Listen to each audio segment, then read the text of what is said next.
রাত ১টায় ঘুম থেকে কেন উঠলাম? তো চলো পুরো ভিডিওটাই তোমাদের সাথে শেয়ার করি। আজও তৈরি হয়ে যাবে আমার গন্তব্যস্থলে, মানে আমার কাজে। আর যাওয়ার আগে এখানে তখন খেয়ে নিচ্ছিলাম ভাত, চিকেন ছিল, ভাত, ডাল, আলু মটরের তরকারি আর ছিল বেগুন ভাজা। তখন বাজে 10টা 15 থেকে 20 হবে।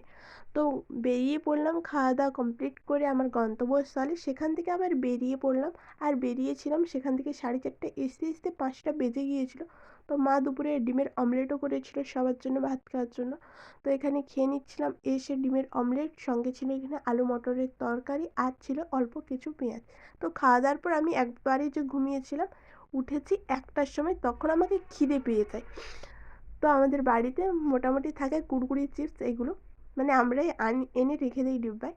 আর তারপর সেখান থেকে কয়েকটা কুরকুরি বের করে নিই আর রাত 1টায় বসে বসে খাই। আর ভিডিওটা আমি এখানেই শেষ করলাম। তোমাদের কেমন লাগলো অবশ্যই জানিও। ভালো লাগলে একটা লাইক করে দিয়ে, ইউটিউব দেখলে সাবস্ক্রাইব করে পাশে দেখো।